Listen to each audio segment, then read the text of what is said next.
جب ہمارے جو پیارے چلے گئے ہیں ان سے ہماری دوبارہ کبھی ملاقات ہوگی تو کب ہوگی؟ اس کا کوئی اللہ نے مرتے ہی ہو جائے گی ملاقات. بخاری مسلم میں حدیث ہے، نبی الاسلام نے سیدہ فاطمہ سلام اللہ علیہا کے کان میں ایک بات کی اپنی وفات سے کچھ عرصہ پہلے، تو رو پڑی، اور پھر ایک بات کی تو مسکرا پڑی. تو سیدہ عائشہ کہتی ہیں کہ میں نے نبی الاسلام کی زندگی میں تو ان سے یہ سوال نہیں پوچھا، لیکن حضور کی وفات کے بعد میں نے کہا کہ فاطمہ، جو میرا حق ہے تجھ پہ کہ میں تیری ماں ہوں، مجھے بتا کہ اللہ کے نبی نے اس وقت تم سے کیا بات کی تھی. تو انہوں نے کہا کہ نبی الاسلام نے مجھے یہ خبر دی تھی کہ عنقریب میں دنیا سے جانے والا ہوں، کیونکہ حضرت جبرائیل علیہ السلام ہر سال ایک دفعہ آ کے دورہ قرآن کرتے تھے، اس دفعہ 2 دفعہ آئے ہیں، مجھے لگتا ہے کہ اب میں زندہ نہیں رہوں گا. وہ انشور کرنے آئے کہ قرآن میں نے اسی طریقے سے لکھوا دیا. اس پہ میں رو پڑی، اور پھر نبی الاسلام نے فرمایا کہ میرے گھر والوں میں سب سے پہلے تم مجھے آ کے ملو گی.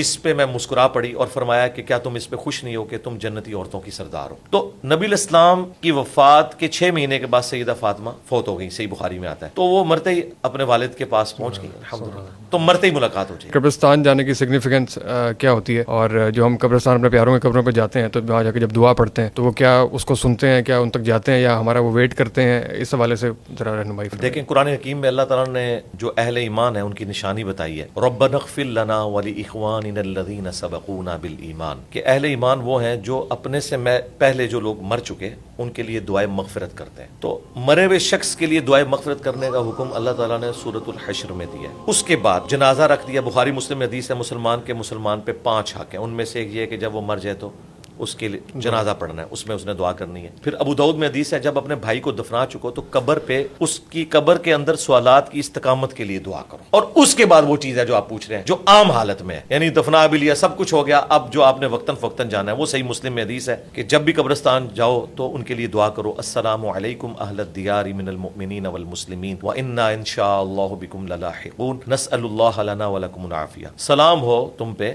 اے مومنین جو یہاں قبرستان میں دفن ہو، ہم بھی مر کے تمہارے پاس آنے والے ہیں، ہم اپنے لیے اور تمہارے لیے اللہ کے حضور عافیت کا سوال کرتے ہیں. یہ ہے سگنیفیکینس، آپ نے ان کے لیے دعا کرنی ہے کیونکہ آپ کی دعا سے ان کو فائدہ پہنچتا ہے. سنن ابن ماجہ میں حدیث ہے، ایک شخص کے مرنے کے بعد اس کا درجہ جنت میں بلند ہوا تو اس شخص نے اللہ کے حضور عرض کی کہ یا اللہ یہ تو میرا عمل نہیں تھا. تو فرمایا تیرے بیٹے نے دنیا میں تیرے لیے استغفار کی ہے، اس کی وجہ سے تیرا مرتبہ بلند ہوا. تو مرے ہوئے لوگوں کو ہماری دعاؤں کا نفع پہنچتا ہے، ہم جو صدقہ خیرات ان کی طرف سے کرتے ہیں اس کا نفع پہنچتا ہے. اب یہ رہ گیا کہ وہ سنتے ہیں یا نہیں سنتے؟